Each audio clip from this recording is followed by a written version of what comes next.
बूढ़े कबूतर ने बताया कि भाग्य और बुद्धि में बड़ा कौन है। कहानी बड़ी ही प्रेरणादायक और ज्ञानवर्धक है, इसलिए कहानी के अंत तक हमारे साथ बने रहें।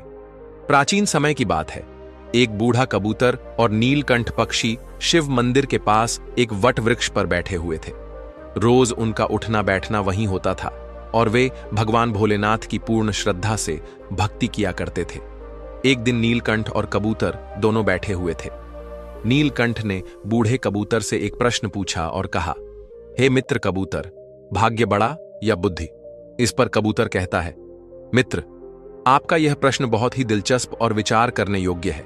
आपके इस प्रश्न का उत्तर आपको एक कहानी के माध्यम से मिलेगा। तुम शांत चित्त होकर बैठ जाओ, मैं तुम्हें कहानी सुनाता हूं। नीलकंठ कहता है, ठीक है, और शांत चित्त होकर बैठ जाता है।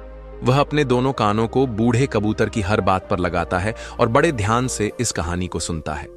बूढ़ा कबूतर कहानी शुरू करता है और कहता है, मित्र, प्राचीन समय की बात है। एक बार ब्रह्मा जी का दरबार लगा हुआ था। सभी देवतागण दरबार में बैठे हुए थे। भाग्य और बुद्धि भी वहीं थे।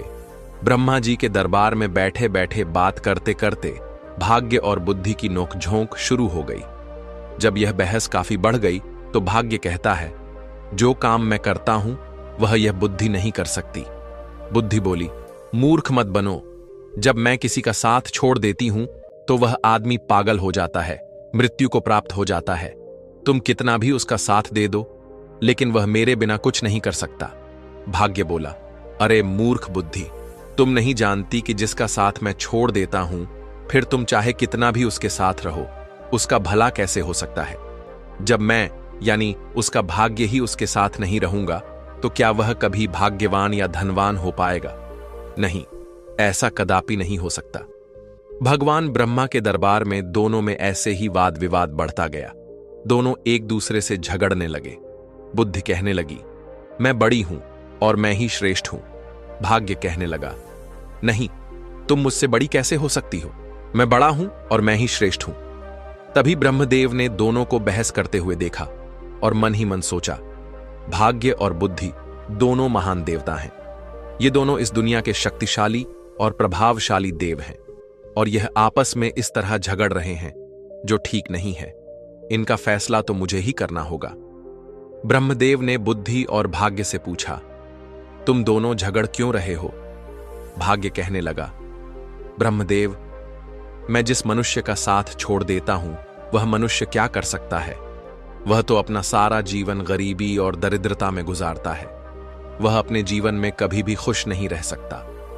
इतना सुनते ही बुद्धि बोल उठी, नहीं ब्रह्मदेव, भाग्य झूठ कह रहा है। जब मैं किसी का साथ छोड़ देती हूं तो भाग्य चाहे उस मनुष्य का जितना भी साथ दे, वह कुछ नहीं कर सकता। बुद्धिहीन मनुष्य तो मृतक के समान होता है। भगवान ब्रह्मा ने दोनों की बात ध्यान से सुनी। उनकी बात सुनकर ब्रह्मदेव मन ही मन सोचने लगे, इन दोनों की समस्या तो बहुत गंभीर है, इसका फैसला कैसे किया जाए? फिर ब्रह्मदेव ने दोनों से कहा, ऐसे पता नहीं चलेगा, आप परीक्षण कीजिए। भाग्यदेव, आप अपने भाग्य का परीक्षण कीजिए और बुद्धिदेव, आप अपनी बुद्धि का। इसका प्रयोग करके बताइए कि तुम दोनों में से कौन बड़ा और श्रेष्ठ है। भाग्यदेव बोला, ब्रह्मदेव, जैसा आपका आदेश होगा मैं उसी का पालन करूंगा। ब्रह्मदेव ने कहा, आप मृत्युलोक को ध्यान से देखिए। ब्रह्मदेव ने भाग्यदेव और बुद्धि को मृत्युलोक दिखाया और कहा, देखो, इस जंगल में एक गरीब बुढ़िया और उसका इकलौता 20 वर्ष का बेटा झोपड़ी डालकर रहते हैं। वे बहुत ही गरीब हैं। उन्हें खाने के लिए अनाज का एक दाना भी नसीब नहीं हो रहा है। अब तुम दोनों इन पर अपने भाग्य और बुद्धि की शक्ति आजमाओ। तुम दोनों में से जो भी इस गरीब बुढ़िया के बेटे को धनवान बना देगा या सम्राट बना देगा, वही तुम दोनों में से बड़ा और श्रेष्ठ माना जाएगा। ब्रह्मदेव की बात सुनकर भाग्यदेव कहने लगा, परमपिता, यह तो छोटी सी बात है। भाग्य की बात सुनकर बुद्धि बोली, यह छोटी सी बात कैसे हो सकती है? जब तक मैं उसका साथ नहीं दूंगी तुम इसे कभी राजा नहीं बना सकते, सम्राट नहीं बना सकते। भाग्य ने कहा, बुद्धि, तुम नहीं जानती, अगर मैं उसका साथ दूंगा तो इसे राजा ही नहीं बल्कि एक महान सम्राट बनाऊंगा।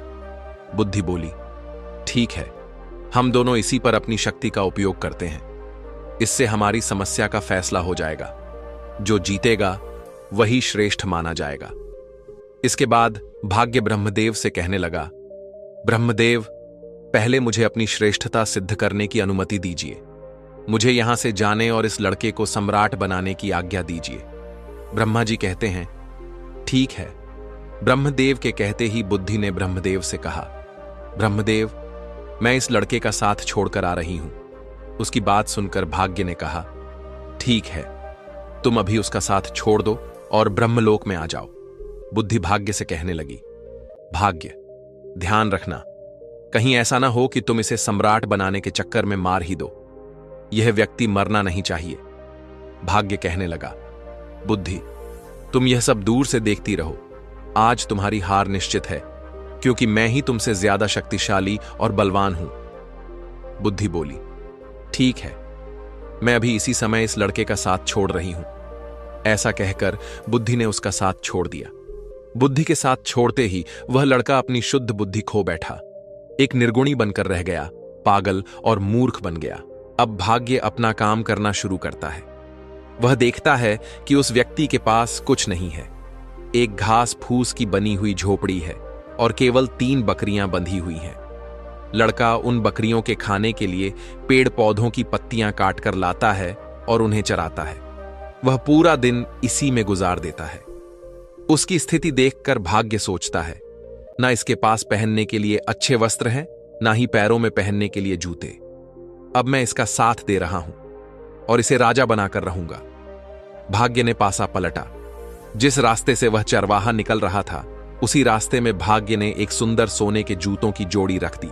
लड़के का ध्यान उन जूतों पर गया, पर वह उन्हें पहचान नहीं पाया कि ये सोने के जूते हैं। उसे तो बस पैरों में पहनने के लिए जूते चाहिए थे, इसलिए उसने वे सोने के जूते पहन लिए और सोचने लगा, चलो जूते तो मिल गए, इससे मेरा बहुत समय का काम चल जाएगा। अब जंगल से चारा लाते और बकरियों को चराते समय मेरे पैरों में कांटे नहीं लगेंगे। उन जूतों को पहनकर वह अपने घर आ जाता है। प्रतिदिन उसकी यही दिनचर्या चलती रही। वह जंगल में बकरियों को चराने जाता और जंगल से पेड़ पौधों की पत्तियां काट कर लाता और बकरियों को चराता रहता था। उसकी माता की बुद्धि भी समाप्त हो गई थी, क्योंकि बुद्धि उसे भी छोड़कर चली गई थी। भाग्य ने तो उस चरवाहे का खूब साथ दिया, लेकिन उसके जीवन में कोई बदलाव नहीं आया। भाग्य सोचने लगा कि मैंने तो इसे सम्राट बनाने का संकल्प लिया है, परंतु यह तो मुझे मूर्ख या पागल दिखाई देता है। इसका व्यवहार तो पागलों और मूर्खों की तरह हो गया है। यह सब देख रही बुद्धि ने भाग्य से कहा, क्या तुम नहीं जानते कि मैंने उसका साथ छोड़ दिया है? जब मैं किसी व्यक्ति का साथ छोड़ देती हूं तो वह ऐसा ही व्यवहार करता है। भाग्य बुद्धि से कहने लगा, मैं भी देखता हूं कि तुम क्या कर सकती हो। अब तुम भी देखोगी कि मैं क्या कर सकता हूं। उस देश के नजदीक ही एक देश का राजा चंद्रसेन था। उसका एक सौदागर था। वह अलग अलग देशों और स्थानों पर जाकर व्यापार करता था। उस सौदागर के पास व्यापार करने के लिए कुछ ऊंट थे। वह ऊंटों पर पीतल लाद कर ले जाता था और दूसरे देश में जाकर व्यापार किया करता था। एक दिन वह सौदागर उसी जंगल से गुजर रहा था जहां पर वह चरवाहा रहता था और अपनी बकरियां चराता था। वह सौदागर ऊंट लेकर जा रहा था। तभी रास्ते में जाते हुए उसकी नजर उस चरवाहे के पैरों पर पड़ी। सौदागर ने देखा कि इस चरवाहे के पैरों में तो सोने के जूते हैं और यह इनकी कोई कदर नहीं कर रहा है। इसे देखकर लगता है कि यह सोने के जूतों के बारे में तो शायद जानता भी नहीं है। सौदागर अपने ऊंट से नीचे उतरकर उस चरवाहे से पूछने लगा, भाई, तुम यह जूते कहां से लाए हो? उस चरवाहे ने उस सौदागर को बताया, ये जूते मुझे इस जंगल में रास्ते पर पड़े हुए मिले थे। सौदागर ने उस चरवाहे से पूछा, क्या तुम इन जूतों को बेचना चाहोगे? तो उस चरवाहे ने कहा, जरूर बेच दूंगा। इन्हें पहनते पहनते मुझे बहुत समय हो गया है, लेकिन यह टूटते या फटते बिल्कुल भी नहीं है। ये तो काफी समय से ऐसे ही हैं। व्यापारी ने चरवाहे से कहा, ये जूते मुझे बेच दो। इन जूतों के बदले में जो चाहो मुझसे वह ले लो। उस चरवाहे ने व्यापारी से कहा, मुझे इन जूतों के बदले में ज्यादा कुछ नहीं चाहिए, सिर्फ 1 मन अनाज चाहिए, जिससे मुझे और मेरी माता को 2 समय का भोजन प्राप्त हो जाए। हम तो भूखे मरते हैं। उसने सौदागर को वह सोने के जूते 1 मन अनाज के बदले ही दे दिए। सोने के जूते पाकर वह सौदागर बहुत खुश हो गया। वह सौदागर उस चरवाहे को एक मन अनाज देकर चला जाता है। तब बुद्धि भाग्य से कहने लगी, भाग्य, देखते नहीं कि तुम्हारे जूते तो एक मन अनाज के बदले में बिक गए। तुम समझ रहे हो ना, तुम्हारे सोने के जूते एक मन आटे में जा रहे हैं। भाग्य ने बुद्धि की बात सुनकर कहा, बुद्धि, तुम चिंता मत करो। मैं जिसका साथ देता हूं उसे कोई भी राजा बनने से नहीं रोक सकता। मैं इसे एक महान सम्राट बनाकर ही रहूंगा। बुद्धि कहने लगी, भाग्य, तुम मेरे बिना कुछ नहीं कर सकते। देखना, तुम इसे अवश्य मार दोगे। यह बेचारा कहीं राजा बनते बनते मर न जाए। भाग्य ने कहा, बुद्धि, तुम कैसी बातें कर रही हो? देखना अब मैं क्या करता हूं। और इतना कहकर भाग्य फिर से उस व्यक्ति के पास आता है। भाग्य ने दूसरे सोने के जूतों की जोड़ी, जो सोने चांदी और जड़ाऊ हीरों से जड़ी हुई थी, उसी रास्ते पर रख दी जिस मार्ग से चरवाहा बकरियों के लिए पत्ते लेने जंगल से जा रहा था। उस चरवाहे को फिर से सोने के जूते मिले तो वह तो बड़ा प्रसन्न हो गया। उधर सौदागर पहले वाले सोने के जूते पाकर बहुत खुश था। चलते चलते वह सोचने लगा, क्यों ना मैं इन्हें अपने राजा को भेंट करूं ताकि महाराज प्रसन्न होकर मुझे कुछ इनाम दें। यह सोचकर वह सौदागर सोने के जूतों को लेकर महाराज चंद्रसेन के महल में गया। राज दरबार में जाकर उसने वह सोने के जूते राजा को दे दिए और कहने लगा, महाराज, यह स्वर्ण जूते मैं खास तौर पर आपके लिए लेकर आया हूं। ये जूते अद्भुत हैं। ऐसे जूते तो हमारे महाराज के पास होने चाहिए थे। महाराज चंद्रसेन जूतों को देखकर बहुत प्रसन्न हुए। सोने के सुंदर जूते देखकर उन्हें ऐसा लग रहा था कि जैसे यह जूते देवलोक से आए हों और देवताओं ने इन्हें बनाया हो, मानो स्वयं विश्वकर्मा ने इन्हें बनाया हो। इतने सुंदर जूते देखकर वह खुश हो गए और अपने मंत्री से कहने लगे, सौदागर को 15 सहस्त्र स्वर्ण मुद्राएं इनाम में दे दी जाए। राजा चंद्रसेन ने उस सौदागर को 15,000 स्वर्ण मुद्राएं इनाम में दिलवा दी। इतनी ज्यादा स्वर्ण मुद्राएं पाकर सौदागर बहुत खुश हो गया और अपने व्यापार को बढ़ाने की सोचने लगा। उसके बाद वह दोबारा अपने ऊंटों पर पीतल लादकर दूसरे देश में व्यापार के लिए चल पड़ा।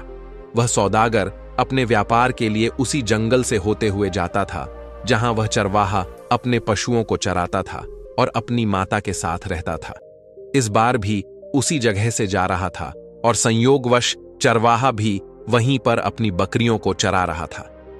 जंगल में अपने सामने उस चरवाहे को दोबारा देखकर वह सौदागर खुश हो गया। उसने फिर से उस चरवाहे के पैरों की ओर देखा।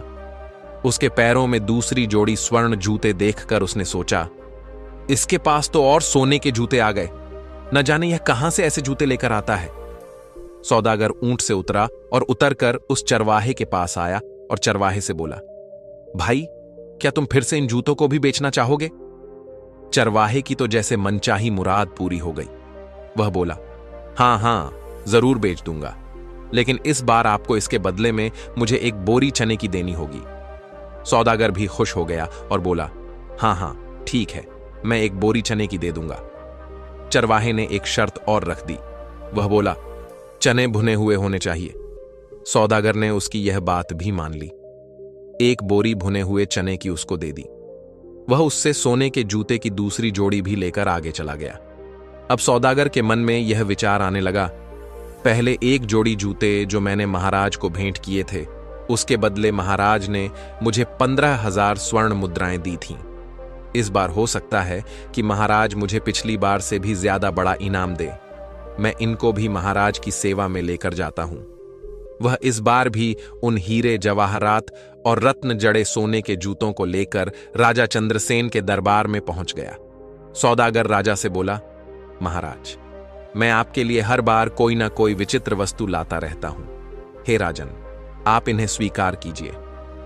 राजा चंद्रसेन ने जब जूतों को देखा तो कहने लगा, सच में यह बहुत सुंदर है। ये सोने के जूते हैं और पिछली बार दिए गए सोने के जूतों से भी ज्यादा सुंदर हैं। सौदागर, मुझे तुम यह बताओ कि तुम ये जूते लाते कहां से हो? तुम्हें ये जूते कौन देता है? अब सौदागर क्या बोलता? जब सौदागर को कुछ समझ नहीं आया कि राजा को क्या जवाब दे, तो कुछ सोच विचार कर उसने झूठ बोलना ही ठीक समझा और बोला, महाराज, दक्षिणी देश में एक सम्राट है। सम्राट के यहां मैं अपने पीतल का व्यापार करने जाता हूं, तो वह इनाम में ऐसे जूते दे देते हैं। उन्होंने 2 बार मुझे सोने के जूते दिए, तो मैंने दोनों बार वह आपकी सेवा में अर्पित कर दिए। यह सुनकर राजा सौदागर से बोला, सौदागर, क्या उस राजा का कोई पुत्र है? सौदागर ने फिर झूठ बोल दिया। उसने कहा, नहीं महाराज, अभी तो वह सम्राट खुद ही कुंवारा है, उनका विवाह नहीं हुआ है। यह सुनकर राजा चंद्रसेन बोले, ठीक है सौदागर, हमारी पुत्री बहुत सुंदर है।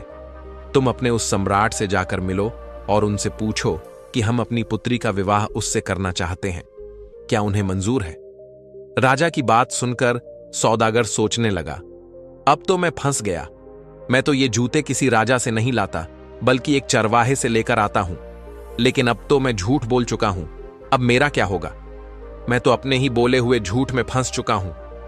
राजा ने सौदागर को आदेश दिया, सौदागर, उस राजा के पास जाओ और किसी भी तरह उन्हें तैयार करके आओ कि वह हमारी पुत्री से विवाह करें। अब तो सौदागर और चिंता में पड़ गया। वह राज दरबार से वापस आ गया।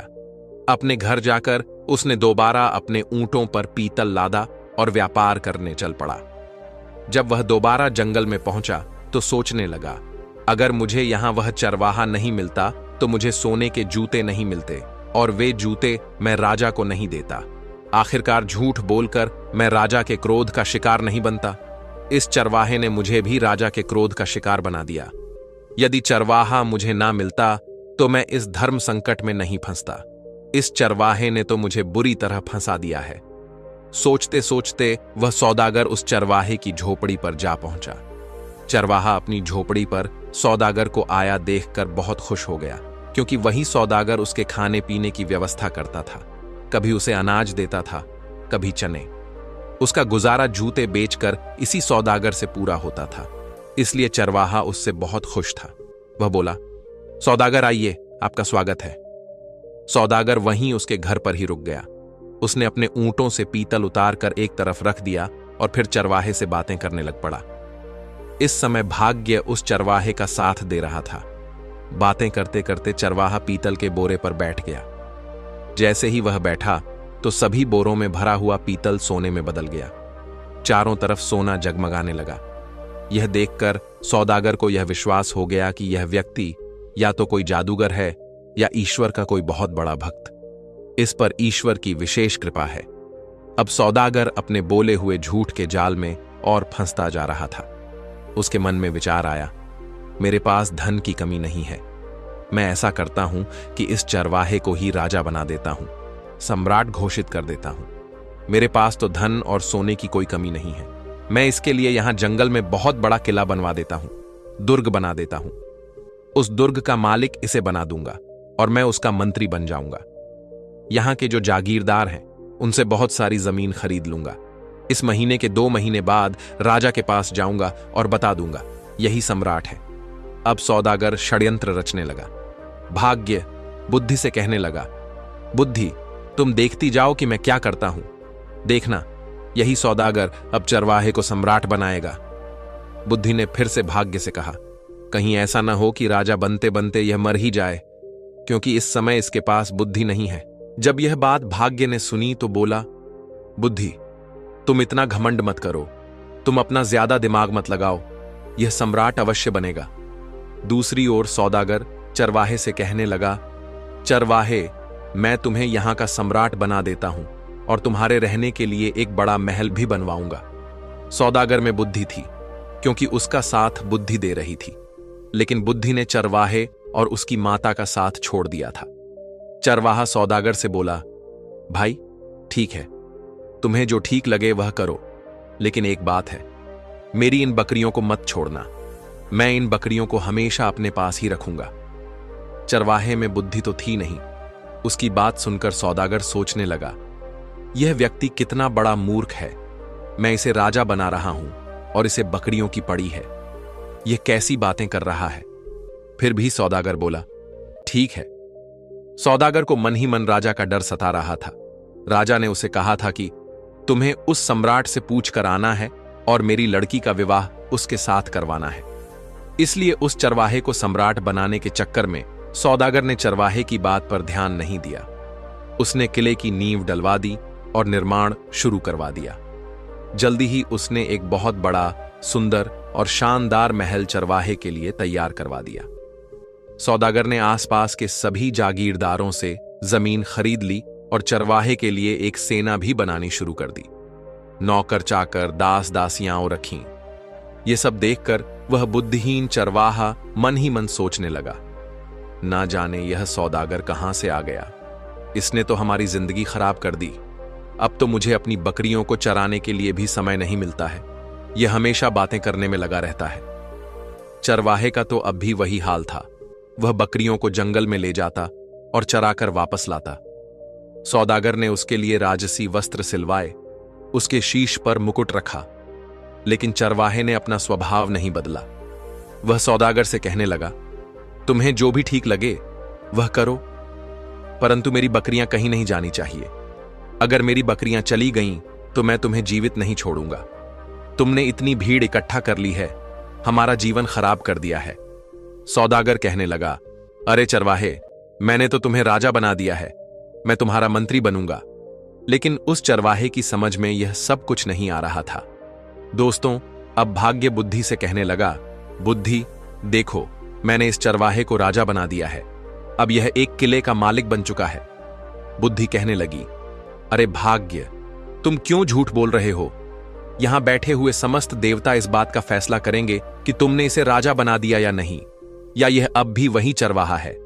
दोस्तों, अब ब्रह्मदेव कहने लगे कि भाग्य, इस चरवाहे में तो अभी तक कोई परिवर्तन नहीं हुआ है। यह तो अब भी वही चरवाहा है। अभी तुम जीते नहीं हो। अब तो बुद्धि बोलने लगी कि ब्रह्मदेव, ऐसा होगा ही नहीं, क्योंकि जब तक मैं चरवाहे का साथ नहीं दूंगी तब तक चरवाहा राजा तो बनेगा ही नहीं, बल्कि उसके प्राण भी संकट में आ जाएंगे।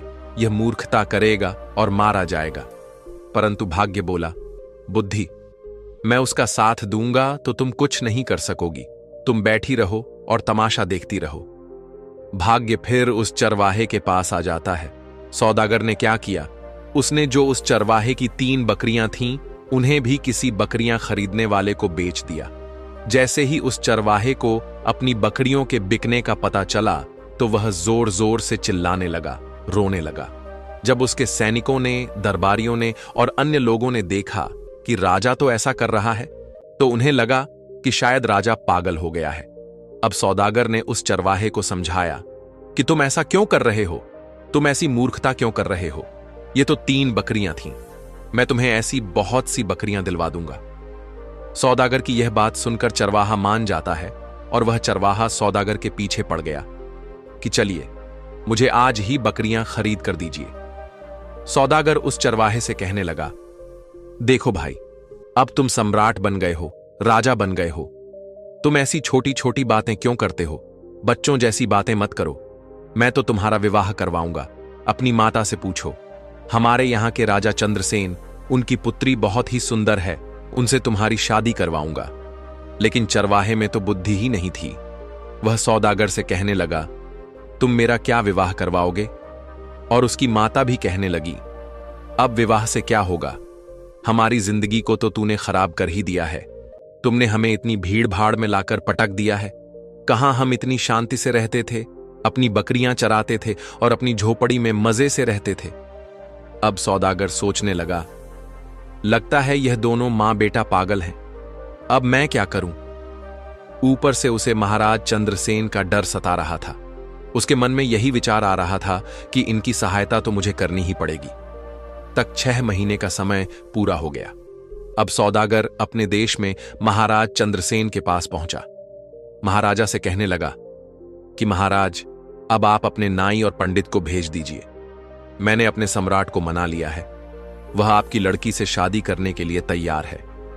यह सुनकर राजा चंद्रसेन ने नाई और ब्राह्मण को बुलाया और उन दोनों को सौदागर के साथ सम्राट के पास भेज दिया।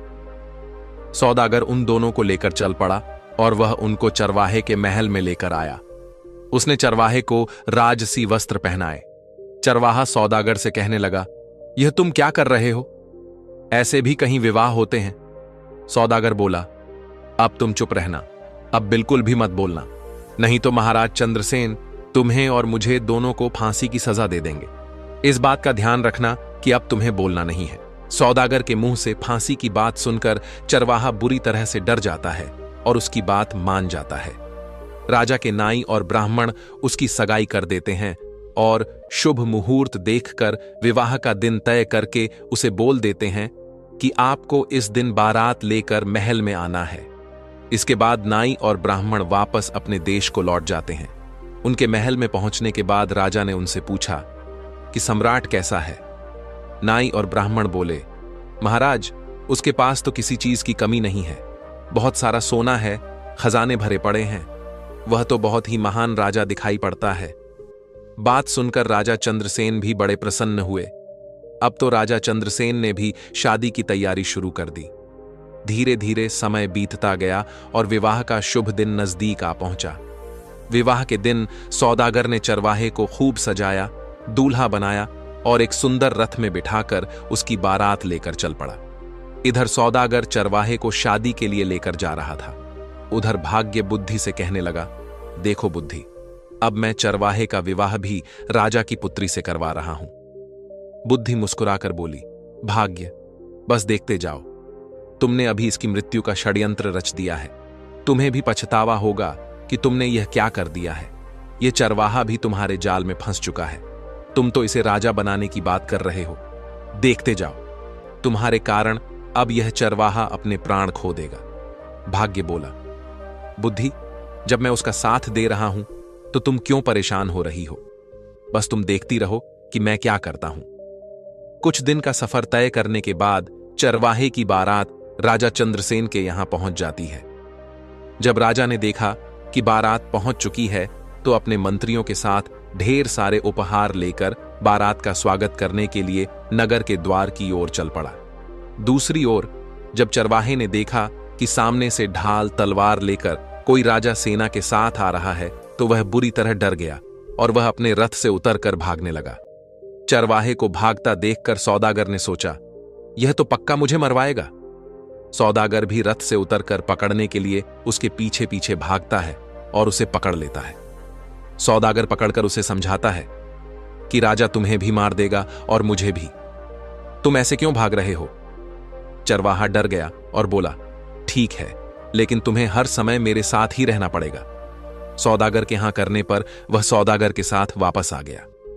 सौदागर से कहने लगा कि यह राजा तो तलवार लेकर आ रहा है, कहीं हमें काटेंगे तो नहीं। सौदागर ने कहा, चिंता मत करो, वह तुम्हें कुछ नहीं कहेंगे। तुम्हारा विवाह होगा, तुम्हें दुल्हन मिलेगी, तुम डरो मत। इतना सुनकर वह चरवाहा वापस आकर अपने रथ पर बैठ जाता है। राजा ने देखा, चरवाहा बना राजा देखने में तो बहुत सुंदर था। उसने बारात का स्वागत किया। अपने कहे अनुसार सौदागर हर जगह उसके साथ साथ जा रहा था। जब मंडप में जाने का समय हुआ तो सौदागर धर्म संकट में फंस गया कि वहां भी उसे साथ ही जाना पड़ रहा था। वह मंडप में पीछे बैठ गया। राजा चंद्रसेन कहने लगा, सौदागर, तुम इसके साथ साथ क्यों रहते हो? तो सौदागर बोला, महाराज, मैं इनका मंत्री हूं, इन्होंने मुझे अपना मंत्री बनाया है। राजा ने अपनी पुत्री का विवाह उस चरवाहे के साथ कर दिया। इस तरह राजा ने निश्चित दिन अपनी पुत्री का विवाह उस चरवाहे से कर दिया। शादी हो जाने के बाद राजा ने दामाद को महल का ही एक भाग दे दिया। राजा का कोई पुत्र नहीं था तथा वह दामाद को अपने पास ही रखना चाहता था ताकि राज सिंहासन बाद में उसे सौंप सके। अब सौदागर को रहने के लिए अलग स्थान दे दिया गया। सौदागर मन ही मन घबरा रहा था कि कहीं चरवाहा भेद न खोल दे। चरवाहा बहुत प्रसन्न था। यह देखकर बुद्धि मुस्कुराई तो भाग्य बोला, देखती रहो, मैंने इसका विवाह राजा की पुत्री के साथ करवा दिया है। अब यह चरवाहा सम्राट बनने ही वाला है। भाग्य की यह बात सुनकर बुद्धि कहने लगी, अरे भाग्य, तुम क्यों बेवकूफ बन रहे हो? तुम जानते हो कि उसे कुछ पता ही नहीं है कि राजा क्या होता है, विवाह क्या होता है। वह तो कुछ जानता ही नहीं है। उसकी तो मृत्यु निकट आ गई है, वह तो मरने वाला है। भाग्य कहता है, यह तुम क्या कह रही हो? बुद्धि बोली, मैं सच कह रही हूं। मैंने जब इसका साथ छोड़ा था यह तो उसी समय मर गया था, क्योंकि बुद्धिहीन व्यक्ति तो वैसे ही मृतक के समान होता है। अब यह बेचारा मारा जाएगा। तुम तो बस इसे बचाने की कोशिश करो। अब यह मरने वाला है, आप इसे बचाइए। भाग्य बोला, यह मरेगा क्यों? इसकी शादी हो गई है, अब यह आराम से वहां पर रहेगा और फिर सम्राट बनेगा। राज परिवार की परंपरा के अनुसार राजकुमारी वधू के वेश में सज संवर कर खाना लेकर रात को अपने पति के कक्ष में गई। चरवाहे ने इतनी सुंदरता से सजी और आभूषणों से लदी कन्या सपनों में भी नहीं देखी थी। वह डर गया। उस बुद्धिहीन चरवाहे को बचपन में अपनी दादी की सुनाई हुई कहानी याद आ गई, जिसमें एक राक्षसी सुंदरी का भेष बनाकर गहनों से सजी धजी एक पुरुष को खा जाती है। उसके मन में विचार आया, यह कोई राक्षसी तो नहीं है जो उसे खाने के लिए आई है। उसने बचपन में सुन रखा था कि राक्षसी सुंदर रूप धारण करके आदमियों का खून पी लेती है और उन्हें मार डालती है। उसने सोचा, राक्षसी के हाथ पड़ने से तो अच्छा है कि मैं यहां से भाग जाऊं। यही सोचकर वह उठा और राजकुमारी को धक्का देकर गिराता हुआ, चिल्लाता हुआ कमरे से निकल भागा। भागता भागता वह सीधे नदी के किनारे पहुंचा और पानी में कूद गया। जब उसे पानी में भी अपनी मृत्यु दिखाई दी तो वह पानी से निकला और नदी के एक किनारे पर बैठ गया। राजकुमारी के अपमान की बात सुनकर राजा आगबबूला हो गया। राजा ने अपने सैनिकों को जल्दी से चरवाहे को ढूंढ लाने के लिए भेजा। राजा के सैनिकों ने उसे एक नदी के किनारे पर बैठा देख लिया। वे उसे पकड़कर राजा के पास ले आए। उसे देखकर राजा को क्रोध आ गया। उसने चरवाहे को कठोर दंड देने का निश्चय किया। राजा ने आदेश जारी कर दिया कि अगली सुबह उसे मृत्यु दंड दिया जाएगा। इसे कारागार में डाल दो। यह सब भाग्य अपनी आंखों से देखते हुए अपना माथा ठोक रहे थे और सोच रहे थे, यह तो बिल्कुल मूर्ख निकला। मूर्ख ने मेरी सारी योजना ही चौपट कर दी। तभी बुद्धि मुस्कुराते हुए उनके पास आई। बुद्धि ने भाग्य से कहा, आखिर तुम हार ही गए। देख लिया तुमने, तुम्हारे लाख राजा बनाने से भी वह राजा बन न सका। अब इस आदमी को सजा होने जा रही है। बुद्धि ने भाग्य से कहा, देखा भाग्य, बुद्धि के बिना वह मारा जाने वाला है। बोलो क्या कहते हो? निराश होकर भाग्य बोला, अगर तुम इस आदमी को बचा लो तो मैं हार मान लूंगा। बुद्धि ने हंसकर कहा, तो ठीक है, अब मेरा कमाल देखो। देखो मैं इसे कैसे बचाती हूं। इतना कहकर बुद्धि ने चरवाहे में प्रवेश किया। जैसे ही बुद्धि ने चरवाहे में प्रवेश किया, चरवाहा अपने बचाव की नई नई तरकीबें सोचने लगा। दूसरे दिन जब चरवाहे को मृत्यु दंड के लिए राजा के सामने पेश किया गया तो चरवाहा बोला, महाराज, आप मेरे ससुर हैं। क्या मैं आपसे पूछ सकता हूं कि आप किस अपराध में मुझे मृत्यु दंड देने चले हैं? राजा बोला, तुमने मेरी पुत्री का तिरस्कार करके मेरा घोर अपमान किया है, इसका तुम्हें दंड दिया जाएगा। तब चरवाहा बोला, राजन, मेरे कुल में मान्यता है कि विवाह के पश्चात पहली रात को यदि वर वधू की जानकारी में कोई व्यक्ति नदी में डूब मरे तो वधू विधवा हो जाती है या संतानहीन रह जाती है। जब आपकी पुत्री कमरे में आई तभी नदी की ओर से बचाओ बचाओ चिल्लाने की आवाज मेरे कानों में पड़ी। मैं अपने आप को रोक न सका और तुरंत उठकर डूबने वाले को बचाने के लिए नदी पर चला गया था। अगर यह मेरा दोष है तो आप मुझे अवश्य दंड दें। चरवाहे की बात सुनकर राजा बहुत प्रसन्न हुआ और उठकर चरवाहे को गले से लगा लिया। वह बोला, हमारे बाद तुम ही इस देश के राजा बनोगे। पिता पुत्री ने लज्जित होकर अपने असभ्य व्यवहार के लिए माफी मांगी और फिर तीनों खुशी खुशी महल के अंदर चले गए। उधर ब्रह्मा के दरबार में बुद्धि और भाग्य का फैसला हो चुका था। समस्त देवता बुद्धि की जय जयकार करने में लगे थे। वे कहने लगे, भाग्य, तुम कुछ नहीं कर सकते। जिसका साथ बुद्धि नहीं देगी वह कुछ नहीं कर सकता। बुद्धि ने मुस्कुराकर भाग्य की ओर देखा। भाग्य ने हंसकर कहा, मैं अपनी हार मानता हूं, तुम वास्तव में मुझसे बड़ी हो। साथियों, इस तरह नीलकंठ को भी अपने प्रश्न का उत्तर मिल चुका था और उसके बाद बूढ़ा कबूतर और नीलकंठ भोजन की तलाश में जंगल की ओर निकल गए। दोस्तों, उम्मीद है आपको कहानी अच्छी लगी होगी। कहानी पसंद आई हो तो वीडियो को लाइक करके चैनल को सब्सक्राइब कर लेना, साथ में बेल आइकन भी दबा देना। मिलता हूं आपको एक और मजेदार कहानी के साथ। धन्यवाद। जय श्री कृष्णा।